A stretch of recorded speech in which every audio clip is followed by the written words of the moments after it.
Hello friends, this is Smriti, your English trainer and communication coach. It's my second lecture जो कि used to पर ही based है।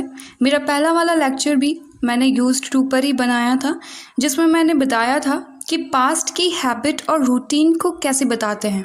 अगर आपने वो lecture अभी तक नहीं देखा है तो उसका link मैंने description में डाल दी है, आप वहाँ से वो वीडियो देख सकते हैं। फ्रेंड्स, हम लोगों ने फर्स्ट लेक्चर में पास्ट की आदत को बताना सीखा था। इस वाले लेक्चर में हम लोग प्रेजेंट की आदत बताना सीखेंगे। अब प्रेजेंट की आदत क्या होती है? बिल्कुल सही, जो अभी हमारी आदत है वो हमारी प्रेजेंट की आदत होती है। फॉर इंस्टेंस, मुझे चाय पीने की आदत है।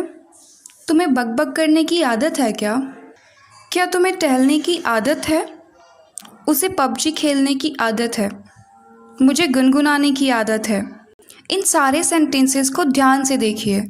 ये सारे सेंटेंसेस आदत को दिखा रही हैं, जो कि प्रेजेंट की हैबिट है। अब इन ऐसे सेंटेंसेस को बताने के लिए हम लोग जो स्ट्रक्चर यूज़ करते हैं वो है subject plus is am are plus used to plus object या फिर वर्ब। अगर आप कोई एक्शन यूज़ कर रहे हो तो वो फोर्थ फॉर्म में आएगा। आई होप आपको पता होगा कि इज़एमआर का यूज़ कहाँ करते हैं। अगर नहीं पता है तो मैं बता देती हूँ। इसका यूज़ हम लोग सिंगुलर सब्जेक्ट के साथ करते हैं। For example, he is, she is, this is, that is, Sheeta is, Nishu is. And am का यूज़ हम लोग आई के साथ करते हैं, जैसे आई एम। और आर का यूज़ किसके साथ करते हैं हम लोग? बिल्कुल सही, प्लूरल सब्जेक्ट के साथ, जैसे you are, we are, they are, etcetera. And second thing, मैंने अपने फर्स्ट लेक्चर में बताया था कि टू के बाद हमेशा हम लोग फर्स्ट फॉर्म का ही यूज़ करते हैं। फिर यहाँ पर V4 क्यों यूज़ करेंगे हम लोग? तो इसका आंसर ये है कि ये सिर्फ दिखने में आपको लग रहा है कि ये एक्शन है, बट ये एक्शन नहीं है। ये एक जिरंड है जो कि नाउन की तरह काम कर रहा है। एग्जाम्पल से समझने की कोशिश करते हैं इसको। जैसे अगर मुझे बोलना है कि मुझे चाय पीने की आदत है। अब मैं यहाँ चाय पी तो नहीं रही हूँ ना, यहाँ पे कोई भी एक्शन नहीं हो रहा है ना, यहाँ पे तो उस एक्शन को दिखाया जा रहा है, तो वो यहाँ पर एक्चुअली में नाउन की तरह काम कर रहा है, जिसे ग्रामर में हम लोग जिरंड कहते हैं। फ्रेंड्स, मैं इसे बहुत ज़्यादा तो एक्सप्लेन नहीं कर सकती क्योंकि वीडियो बहुत लंबा हो जाएगा, पर अगर आप जिरंड के बारे में जानना चाहते हो तो कमेंट बॉक्स में कमेंट करिए, मैं इस पर एक अलग से लेक्चर बना दूँगी। अब आइए कुछ सेंटेंसेस को हम लोग इस स्ट्रक्चर से बनाकर देखते हैं। फ्रेंड्स, पहला एग्जाम्पल है, मुझे चाय पीने की आदत है। मुझे चाय पीने की आदत है। I am used to having tea. I am used to having tea.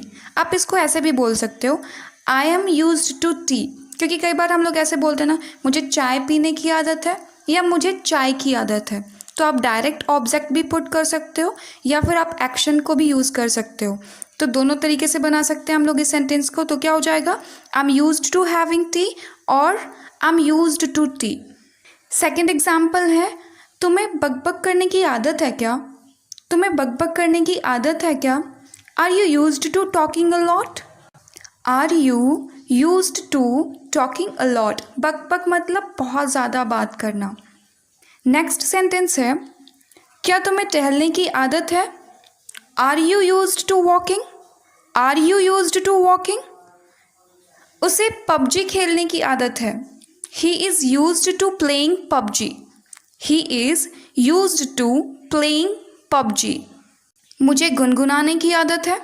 I am used to crooning. गुनगुनाना मतलब क्रूनिंग, ठीक है। आप ऐसे भी बोल सकते हो, मुझे गाना गाने की आदत है। I am used to singing song. Next example देखते हैं, मुझे खाना खाने के बाद पानी पीने की आदत है। I am used to having water after food. I am used to having water after food. Next example है, मुझे इस घड़ी की आदत है। I am used to this watch. I am used to this watch. अगला सेंटेंस है, तुम्हें पोइट्री लिखने की आदत है। तुम्हें पोइट्री लिखने की आदत है। You are used to writing poetry. You are used to writing poetry. आखिरी एग्जाम्पल देखते हैं, मेरी माँ को हर मंडे मंदिर जाने की आदत है। My mom is used to going to temple every Monday. My mom is used to going to temple every Monday. Now it's your turn. आपको किस किस चीज़ों की आदत है आप कमेंट बॉक्स में बताइए। आई होप आप लोगों को ये स्ट्रक्चर समझ में आया होगा। अगर आप लोगों के लिए ये लेक्चर यूज़फुल है तो प्लीज़ इसे लाइक करिए और अपने फ्रेंड्स के साथ शेयर करिए। और अगर आपने अभी तक मेरे चैनल को सब्सक्राइब नहीं किया है तो प्लीज़ इसे सब्सक्राइब करें ताकि आपको मेरी अपकमिंग वीडियोज़ की नोटिफिकेशन टाइम पे मिल जाए। Thank you.